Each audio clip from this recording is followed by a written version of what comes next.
السلام علیکم ورحمۃ اللہ وبرکاتہ۔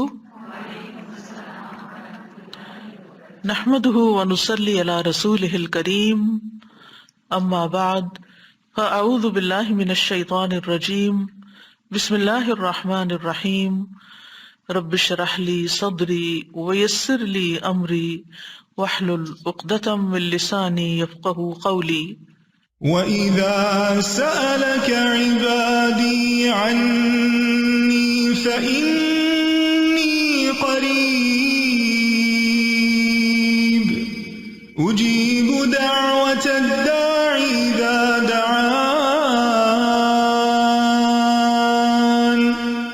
فَلْيَسْتَجِيبُوا لِي وَلْيُؤْمِنُوا بِي لَعَلَّهُمْ يَرْشُدُونَ۔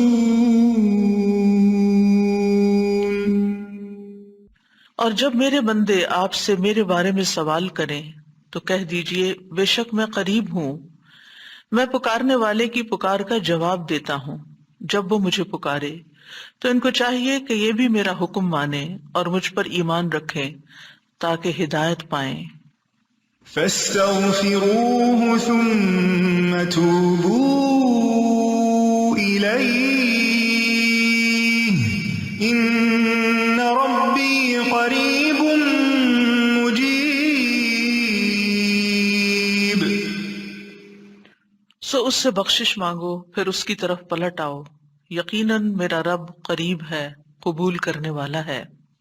لا الہ الا اللہ وحدہ لا شریک لہ، لہ الملک ولہ الحمد وہو علی کل شیء قدیر۔ سبحان اللہ لا شریک لہ، لہ الملک ولہ الحمد وہو علی کل شیء قدیر۔ لا حول ولا قوة الا باللہ، سبحان اللہ وبحمدہ۔ اللہ پاک ہے، اس کا کوئی شریک نہیں، بادشاہت اسی کے لیے ہے، تمام تعریفیں اسی کے لیے ہیں، وہ ہر چیز پر پوری طرح قادر ہے۔ برائی سے بچنے کی طاقت اور نیکی کرنے کی قوت اللہ کی توفیق کے بغیر نہیں ہے۔ اللہ پاک ہے اور اسی کی تعریف ہے۔ اللہم صلی علی محمد وعلی آل محمد کما صلیت علی ابراہیم وعلی آل ابراہیم انک حمید مجید۔ اللہم بارک علی محمد وعلی آل محمد کما بارکت علی ابراہیم وعلی آل ابراہیم انک حمید مجید۔ پروگرام قریب مجیب کے سلسلے میں آج ہم نماز کے بعد کی دعاؤں کے بارے میں بات کریں گے۔ اللہ سبحانہ تعالیٰ نے ہمیں اپنا ذکر کرنے کی تاکید کی ہے۔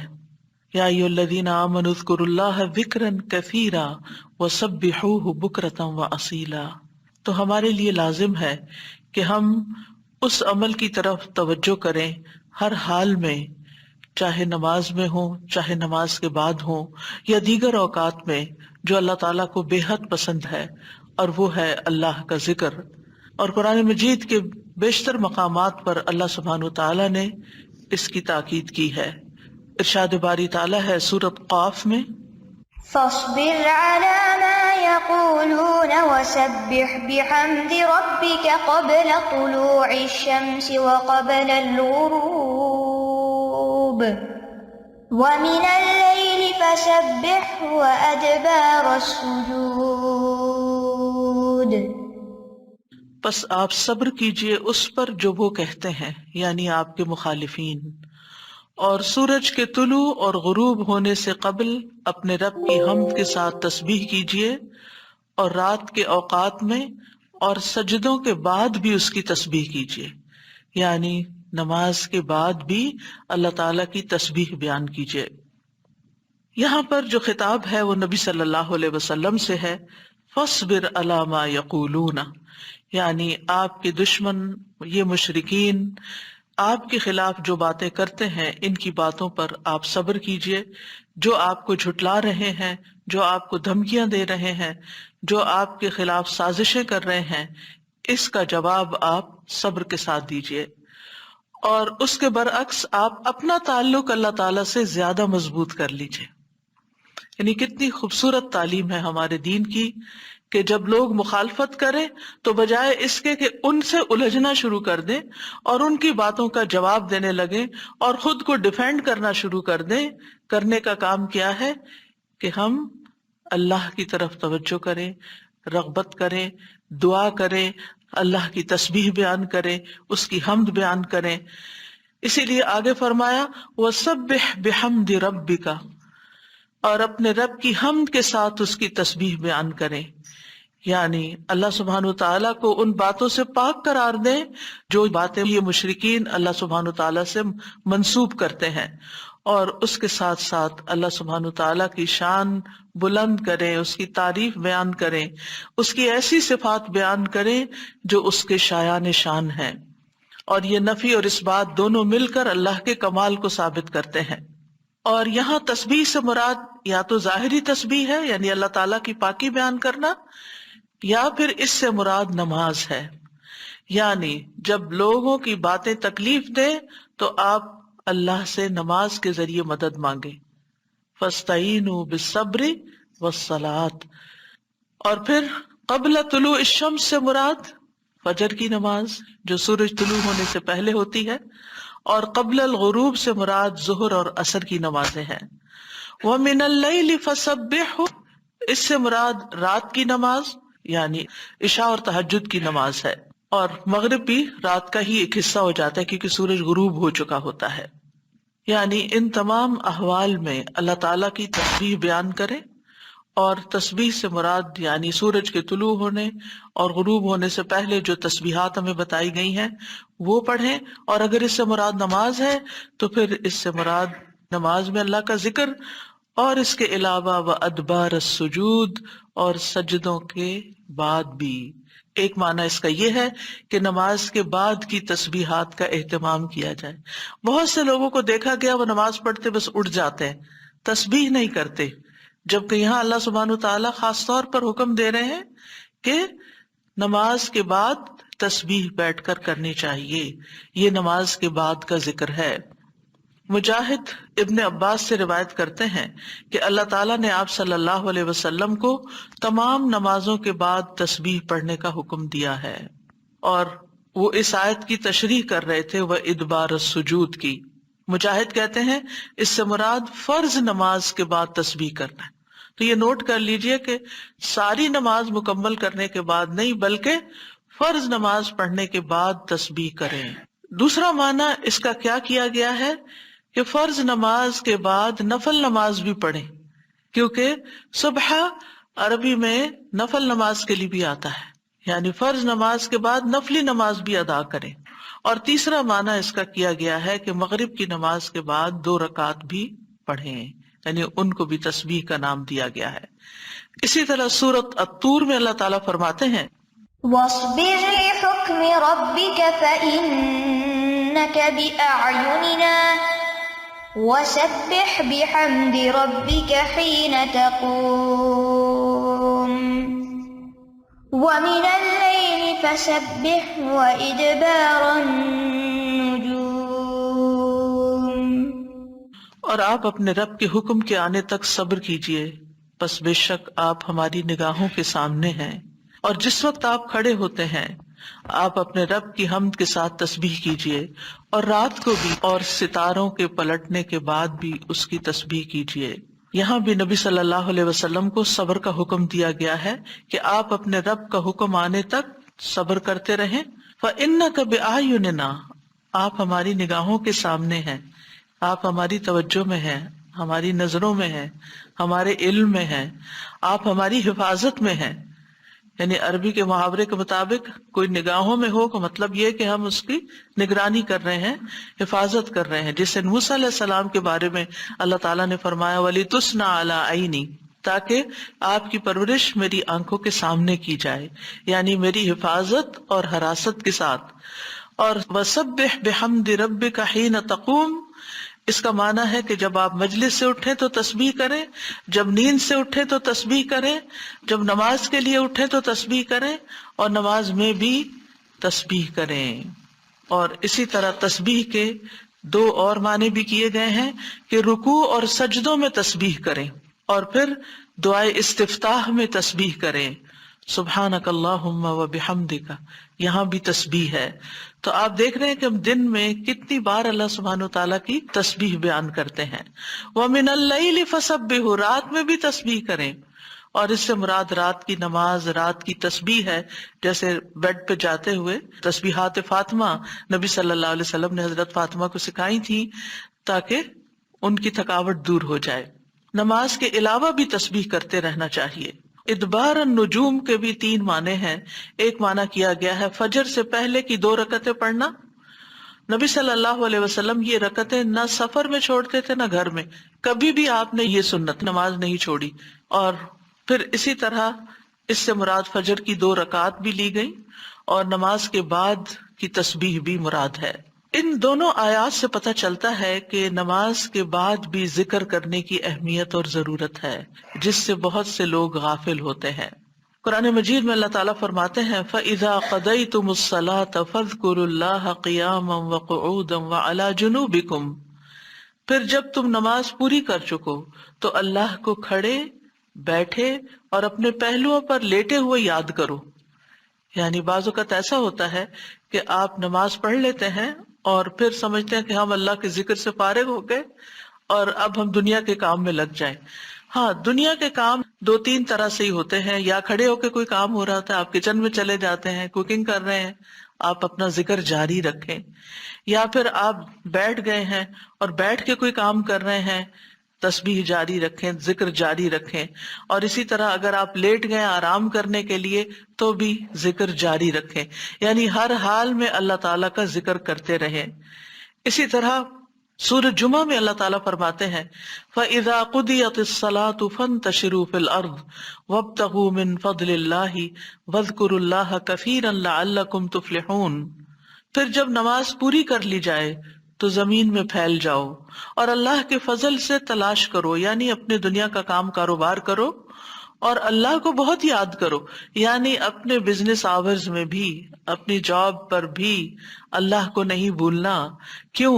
لعلکم تفلحون، تاکہ تم فلاح پاؤ، کامیاب ہو جاؤ۔ اسی طرح اللہ سبحانہ تعالیٰ رمضان کے روزے مکمل کرنے کے بعد کس چیز کا حکم دیتے ہیں؟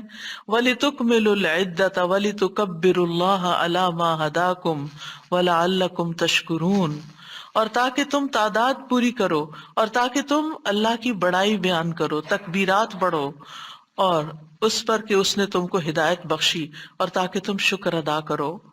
اسی طرح حج کے مناسک ادا کرنے کے بعد بھی ذکر کا حکم ہے فَإِذَا قَضَيْتُم مَّنَاسِكَكُمْ فَاذْكُرُوا اللَّهَ كَذِكْرِكُمْ آبَاءَكُمْ أَوْ أَشَدَّ ذِكْرًا، پھر جب تم اپنے حج کے مناسک پورے کر چکو تو اللہ کو یاد کرو جس طرح اپنے باپ دادا کو یاد کیا کرتے تھے، بلکہ اس سے بھی زیادہ یاد کرنا۔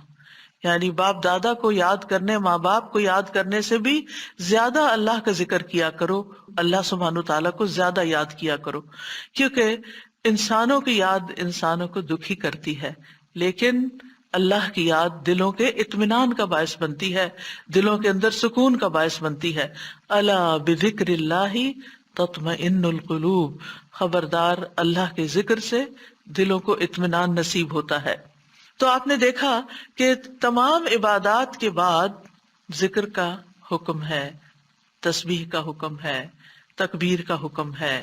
اسی طرح نماز کے بعد خاص طور پر، یعنی نماز پڑھتے ہی اٹھ نہیں جانا چاہیے، بلکہ وہاں بیٹھ کر بھی اللہ کا ذکر کرنا چاہیے، اور اس میں غفلت نہیں برتنی چاہیے اور سستی نہیں ہونی چاہیے۔ بعض لوگ سلام پھیرتے ہی سنت پڑھنے کے لیے کھڑے ہو جاتے ہیں، جیسے آج کل تراویح میں جلدی ہوتی ہے لوگوں کو، تو بس فرض نماز پڑھی، آیت الکرسی کا بھی ٹائم نہیں ملتا کہ جلدی سے سنت کا ہوتا ہے کہ اگر آیت الکرسی پڑھنے بیٹھ گئے تو سنت رہ جائے گی، امام صاحب تراویح شروع کر دیں گے۔ تو میں سوچتی ہوں کہ جب گھر سے نکل ہی آئے اللہ کی یاد کے لیے تو کم از کم مسنون مستحب طریقے سے ہی ہم ساری عبادات کریں، تاکہ وہ دل کو پھر اطمینان بھی نصیب ہو۔ بہرحال ایک نماز کے بعد فوراً اگلی نہیں شروع کر دینی چاہیے، اس کے بیچ کے وقفے میں اللہ کا ذکر کرنا چاہیے۔ نبی صلی اللہ علیہ وسلم فجر کی نماز کے بعد طلوع آفتاب تک نماز کی جگہ بیٹھے رہتے تھے، اور فجر ارلی شروع کرتے تھے، اندھیرے میں شروع کرتے تھے، اور فجر پڑھنے کے بعد بیٹھے رہتے اور ذکر کرتے رہتے۔ سماک بن حرب کہتے ہیں میں نے جابر بن سمرہ سے عرض کیا کیا آپ رسول اللہ صلی اللہ علیہ وسلم کے پاس بیٹھے تھے؟ انہوں نے فرمایا کہ ہاں بہت زیادہ، میں بہت بیٹھتا رہا ہوں آپ کے پاس۔ آپ اپنی نماز کی جگہ سے کھڑے نہیں ہوتے تھے جس جگہ صبح کی نماز پڑھتے تھے جب تک کہ سورج نہ نکل آتا، پھر جب سورج نکل آتا تو آپ کھڑے ہو جاتے۔ اسی طرح ایک اور روایت میں آتا ہے نبی صلی اللہ علیہ وسلم جب فجر کی نماز پڑھتے تھے تو اپنی جگہ بیٹھے رہتے یہاں تک کہ سورج خوب اچھی طرح طلوع ہو جاتا، تو پھر اس وقت کیا کرتے تھے؟ اشراق کے نوافل۔ تو اس سے آپ اندازہ لگائیں، کیا ہم میں سے کوئی یہ کہہ سکتا ہے کہ میں رسول اللہ صلی اللہ علیہ وسلم سے زیادہ مصروف انسان ہوں، میں زیادہ بزی ہوں، میرے بہت کام ہے، میرے پاس بیٹھنے کا وقت نہیں ہے؟ نہیں، یہ صرف نفس کا دھوکہ ہوتا ہے۔ نفس ہمیں دھوکہ دیتا ہے کہ دیکھو پہلے تم اٹھے ہو تہجد کے لیے، پھر تم نے پڑھی نماز اور پھر پڑھے اذکار، اور اب تم پھر بیٹھ کے اور انتظار کرو، تو اٹھو کچھ اور کام کرو، اچھا میرا وہ کام بھی ہے، میرا وہ کام بھی ہے، اور اس طرح ہم اپنے آپ کو تسلیاں دے کر اپنی جگہ سے اٹھ جاتے ہیں اور ذکر میں کوتاہی کر جاتے ہیں، جبکہ مستحب یہی ہے کہ اسی جگہ بیٹھ کر چاہے آپ تلاوت قرآن کریں، چاہے آپ صبح شام کے اذکار، یہی وقت ہے ان کا سورج نکلنے سے پہلے، اور حفاظت کے لیے جو پڑھتے ہیں وہ انہی اوقات میں پڑھے جاتے ہیں۔ لہٰذا اس وقت آپ وہ بھی پڑھ سکتے ہیں، آپ تسبیحات کر سکتے ہیں، آپ کوئی بھی اور ذکر، آپ قرآن مجید کا مطالعہ کر سکتے ہیں، تفسیر کی کوئی کتاب پڑھ سکتے ہیں، کوئی تفسیر کا لیکچر سن سکتے ہیں، اپنی تجوید درست کر سکتے ہیں، یعنی کہ کوئی سبق یاد کر سکتے ہیں، یعنی کوئی بھی چیز ذکر کی قسم کی آپ اس وقت میں تسلی کے ساتھ کر سکتے ہیں تاکہ یہ سنت پوری ہو جائے، کیونکہ اس کا اجر و ثواب بہت ہے۔ جو شخص اسی جگہ بیٹھا رہے اور پھر نفل پڑھ کے اشراق کے اٹھے تو اس کو حج عمرے کا ثواب ملتا ہے۔ نبی صلی اللہ علیہ وسلم نے صحابہ کو نماز کے بعد کے اذکار سکھائے۔ ابن تیمیہ رحمہ اللہ کہتے ہیں کہ نبی صلی اللہ علیہ وسلم جب لوگوں کو نماز پڑھاتے تھے تو آپ سلام پھیرنے کے بعد دعا نہیں کرتے تھے، اور نہ صحابہ ایسا کرتے تھے، نہ صبح کی نماز میں، نہ عصر کی نماز میں، نہ دیگر نمازوں میں، بلکہ آپ سے ثابت ہے کہ آپ اپنا چہرہ اصحاب کی طرف کر لیتے، یعنی پلٹ کے واپس بیٹھ جاتے، اللہ کا ذکر کرتے اور ان کو سکھاتے تھے۔ یعنی اذکار اور دعا میں تھوڑا سا فرق ہے، دعائیں زیادہ سے زیادہ سلام پھیرنے سے پہلے کر لیتے تھے، اور جو اذکار ہوتے تھے جیسے تسبیحات ہیں یا صبح شام کے اذکار ہیں یا باقی اذکار ہیں وہ بعد میں کر لیتے تھے، جیسے لا الہ الا اللہ وحدہ لا شریک لہ، اور اسی طرح دیگر اذکار جو ہیں۔ اور سلام پھیرنے کے بعد اللہ کا ذکر کرنا یعنی زیادہ مستحب ہے، اگرچہ دعا بھی کر سکتے ہیں، یعنی منع نہیں ہے۔ بعض علماء یہ کہتے ہیں کہ نبی صلی اللہ علیہ وسلم نے جو دبر الصلاۃ کا لفظ استعمال کیا نماز کے پیچھے، تو اس سے مراد نماز کے بعد بھی ہے۔ حضرت عائشہ کہتی ہیں کہ نماز کے بعد کے اذکار شیشے کو صاف کرنے کے بعد اس کو چمکانے کی طرح ہے، یعنی نماز میں آپ نے اپنی صفائی کر لی اور اب بعد کے اذکار کے جو آپ کو اور زیادہ چمکا رہے ہیں۔ نماز نور ہے، یہ دل کو صاف کر دیتی ہے، دل کو روشن کر دیتی ہے، جیسے کہ شیشے کو صاف کیا جاتا ہے، اور نماز کے بعد ذکر کرنا ایسا ہے جیسا کہ شیشے کو چمکایا جاتا ہے۔ فرشتے بھی دعائیں کرتے ہیں۔ رسول اللہ صلی اللہ علیہ وسلم نے فرمایا، جب تک تم اپنے مصلی پر جہاں تم نے نماز پڑھی تھی بیٹھے رہو اور ریاح خارج نہ کرو، گیس پاس نہ کرو، تو فرشتے تم پر برابر درود بھیجتے رہتے ہیں۔ یعنی اگر کوئی شخص فجر کی نماز پڑھ کے اپنے وضو کی حالت میں سورج نکلنے تک بیٹھا رہتا ہے تو آپ اپنے لیے بھی ذکر کر رہے ہیں اور فرشتے بھی آپ کے لیے دعائیں کر رہے ہیں۔ کیا دعا کرتے ہیں؟ اللہم اغفر لہ، اللہم ارحمہ، اے اللہ اس کی مغفرت فرما، اے اللہ اس پر رحم فرما۔ اور یہ اس وقت تک ہوتا رہتا ہے جب تک وہ وضو توڑ کر فرشتوں کو تکلیف نہ پہنچائے، یعنی جب گیس پاس ہوتی ہے اور اس کی اسمیل سے پھر فرشتوں کو تکلیف ہوتی ہے، تو فرشتے جو ہیں وہ پیاز کی اسمیل اور لہسن کی اور جسم سے نکلنے والے، اگر پسینہ بہت آ رہا ہے اور کپڑے نہیں آپ تبدیل کرتے، رات کے کپڑوں میں ہی اٹھ کے نماز شروع کر دیتے ہیں اور وہ اسمیلی کپڑے ہوتے ہیں، تو اس سے فرشتے آپ سے دور رہتے ہیں۔ اور اسی طرح اگر یعنی خوراک میں کوئی ایسی چیز ہے کہ آپ کی گیس میں بہت اسمیل ہے تو یہ چیز بھی فرشتوں کو تکلیف دیتی ہے اگر آپ مصلی پر بیٹھے ہیں یا آپ ذکر کی حالت میں ہیں۔ پھر اس وقت ذکر کرنا جو ہے اولاد اسماعیل سے غلام آزاد کرنے سے افضل عمل ہے، خاص طور پر اگر ہم لا الہ الا اللہ وحدہ لا شریک لہ والی تسبیح پڑھتے ہیں۔ ابو امامہ سے مروی ہے، رسول اللہ صلی اللہ علیہ وسلم نے فرمایا، سورج طلوع ہونے تک میں بیٹھ کر اللہ تعالیٰ کا ذکر کروں، اس کی بڑائی، اس کی حمد و تسبیح اور تحلیل کروں، یہ مجھے اولاد اسماعیل میں سے 2 غلام آزاد کرنے سے زیادہ محبوب ہے۔ یعنی اس وقت کا ذکر ایسا ہے جیسے آپ نے اتنا بڑا صدقہ بھی کر دیا۔ اسی طرح عصر کے بعد سورج غروب ہونے تک ذکر کرنا مجھے اولاد اسماعیل میں سے 4 غلام آزاد کرنے سے زیادہ محبوب ہے۔ یعنی عصر پڑھ کر بھی آپ مغرب تک ذکر کر سکتے ہیں، اگر عام دنوں میں نہیں تو آپ جمعے کے دن تو کر ہی سکتے ہیں، کیونکہ اس دن دعائیں قبول ہوتی ہیں۔ لیکن عموماً ہم اپنی غفلت اور سستی کی وجہ سے کوئی اور کام شروع کر دیتے ہیں، اور ہم ان قیمتی اوقات کی قدر نہیں کرتے، ہماری پرائرٹیز نہیں ہوتی۔ یعنی انسان کو جب پتہ چلتا ہے کہ یہ بزنس کا پیک آور ہے تو وہ کیا کرتا ہے؟ اس وقت کہیں اور سیر کو چلا جاتا ہے؟ نہیں، اس وقت وہ سارے کام چھوڑ کر اس کام کی طرف متوجہ ہو جاتا ہے جو اس کو سب سے زیادہ فائدہ دینے والا ہے۔ تو اسی طرح بعض سلف صالحین کہتے ہیں کہ ہم نے جمعے کے دن عصر کے بعد مغرب تک جو دعا کی ہماری قبول ہوئی۔ یعنی یہ قبولیت دعا کا خاص وقت ہوتا ہے، جیسے صبح کا وقت بکرتن نماز فجر سے لے کر سورج نکلنے تک کا ہے، بڑا ہی قیمتی وقت ہے ذکر اذکار کے لیے۔ اسی طرح عصر کی نماز سے لے کر مغرب تک کا وقت بھی بڑا ہی قیمتی ہے۔ تو اس میں آپ دیکھیے، خصوصاً آج کل آپ روزے سے ہیں، روزہ دار کی بھی دعا قبول ہوتی ہے، اور اس میں بھی امت کے نیک لوگوں کا طریقہ یہی رہا ہے کہ وہ روزہ کھلنے سے پہلے سارے کام چھوڑ دیتے تھے اور ذکر اذکار میں مصروف ہو جاتے تھے، دعائیں کرنے میں مصروف ہو جاتے تھے۔ تو آپ بھی اپنے لیے کچھ پلان اس طرح کریں کہ جمعے کا دن اور ہم کم از کم رمضان کا مہینہ عصر کا وقت جو ہے اس سے پہلے پہلے اپنے کام ختم کر کے مصلی پہ بیٹھے یا کرسی پہ بیٹھے، یا لیٹنا چاہتے تو لیٹ جائیں، کیونکہ پہلی آیت یہی بتائی گئی تھی نا کہ آپ کھڑے یا بیٹھے یا لیٹے ہر حال میں اللہ کا ذکر کر سکتے ہیں۔ الذین یذکرون اللہ قیاما وقعودا وعلی جنوبہم، وہ جو اللہ کا ذکر کرتے ہیں کھڑے، بیٹھے اور لیٹے، جس بھی پوزیشن میں آپ کرنا چاہیں آپ ذکر کر سکتے ہیں، اور اس میں تسبیح کیجئے، حمد و ثنا کیجئے اللہ تعالیٰ کی، اور دعائیں مانگیے۔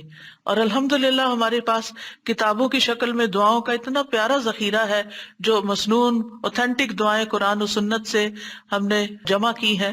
اگر زبانی یاد ہے تو بہت ہی اچھا کہ دل لگا کے زبانی پڑھے، اور اگر زبانی یاد نہیں تو ان کو کھول لیجئے اور پڑھنا شروع کر دیجئے، اور صرف پڑھتے نہ جائیں۔ اس وقت کوئی قرات کا وقت نہیں ہے، یہ مانگنے کا وقت ہے۔ دیکھ دیکھ کر اس طرح پڑھیں دعا کو جیسے آپ مانگ رہے ہیں اللہ تعالیٰ سے، تو انشاءاللہ آپ کے دین، دنیا، آخرت کے سارے مسائل حل ہوں گے، اور ایک پرامن پرسکون زندگی بسر کریں گے اگر ان اوقات کی آپ قدر کر لیں۔ کیونکہ جو قبولیت کے اوقات ہیں ان کو گنوانا نہیں چاہیے، ان کو ہاتھ سے جانے نہیں دینا چاہیے۔ آپ صبح فجر کے وقت مثلا اگر رمضان میں ہر روز 1 سپارہ پڑھتے ہیں، آدھا سپارہ فجر کے بعد پڑھ لیں، آدھا سپارہ عصر کے بعد پڑھ لیں، تو اس طرح بیلنس بھی ہو جائے گا، آپ کا دل نہیں گھبرا، کیونکہ ہمارا نفس جو ہے نا وہ اتنا آزاد منش ہے کہ وہ کہیں ایک جگہ بیٹھنے کی قید قبول نہیں کرتا، وہ بار بار ہمیں کہتا ہے اچھا فون چیک کر لو، اچھا وہ کر لو، وہ کر لو، اور توجہ اور یکسوئی سے ہمیں ذکر اذکار نہیں کرنے دیتا۔ تو اس کو ٹیم کرنے میں، اس کو ڈسپلن کرنے میں وقت لگے گا، لیکن ونس ایک دفعہ آپ عادی ہو گئے، آپ نے اس گھوڑے کو قابو کر لیا، آپ نے اس کو بٹھا لیا، جیسے بچے کو بٹھانے میں مشکل ہوتی، لیکن جب بیٹھ جاتے پھر بیٹھ جاتے ہیں، تو پھر انشاءاللہ آپ دیکھیں گے کہ آپ کے لیے یہ گھڑیاں بڑی پر لذت ہو جائیں گی، آپ ان گھڑیوں کو انجوائے کریں گے، آپ کا اور زیادہ دل چاہے گا کہ کاش یہ اور لمبی ہو جائے۔ اچھا روزہ کھل گیا، ابھی تو میرا یہ بھی اور یہ بھی ٹارگٹ پورا نہیں ہوا۔ پھر اسی طرح یہ ہے کہ رسول اللہ صلی اللہ علیہ وسلم نے فرمایا، جو شخص فجر کی نماز جماعت کے ساتھ پڑھنے کے بعد بیٹھ کر اللہ کا ذکر کرتا رہے یہاں تک کہ سورج نکل آئے، پھر 2 رکعتیں پڑھے، اس کے لیے 1 حج اور عمرے کا ثواب ہے۔ انس فرماتے ہیں پھر رسول اللہ صلی اللہ علیہ وسلم نے 3 بار فرمایا، پورا پورا پورا، یعنی پورا ثواب حج عمرے کا، پورا ثواب حج عمرے کا، پورا ثواب۔ یعنی آپ سوچئے کہ حج عمرہ کرنا کوئی آسان کام ہے؟ مشکل کام ہے جس میں مال بھی انوالو ہے، آپ کے ایفرٹ بھی، آپ کا گھر چھوڑنا بھی، سب کچھ.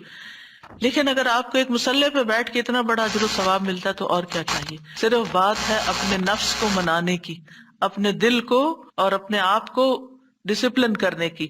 اور ایک دفعہ آپ نے شروع کر لیا اور اگر نہیں ہو پا رہا تو اللہ سے دعا کریں کہ اللہ تعالیٰ توفیق دے دے، اللہ تعالیٰ آسان کر دے، تو انشاءاللہ آپ کے لیے آسانی بھی ہو جائے گی.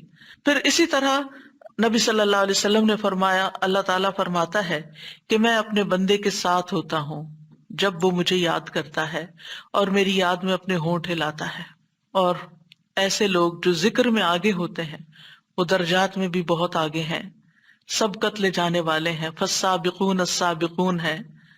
رسول اللہ صلی اللہ علیہ وسلم نے فرمایا مفردون سبقت لے گئے. صحابہ نے پوچھا یا رسول اللہ مفردون کون ہوتے ہیں؟ آپ صلی اللہ علیہ وسلم نے فرمایا جو اللہ کے ذکر میں مشغول رہتے ہیں، یعنی ہر وقت ان کا دھیان اپنے رب کی طرف ہوتا ہے، کیونکہ ذکر میں دل میں بھی یاد ذکر کہلاتا ہے، زبان سے کچھ بولنا بھی ذکر ہے، اور اس کے علاوہ قرآن کی تلاوت، نماز، یہ ساری ذکر کی قسمیں ہیں. یعنی کچھ فارمل ہے، کچھ انفارمل ہے، کچھ خبر ہے یعنی جیسے تسبیحات وغیرہ ہوتی، کچھ میں دعا ہوتی ہے، طلب ہوتی ہے، اللہ تعالیٰ سے اپنی حاجت مانگتے ہیں. یہ ساری چیزیں ذکر میں شمار ہوتی ہیں.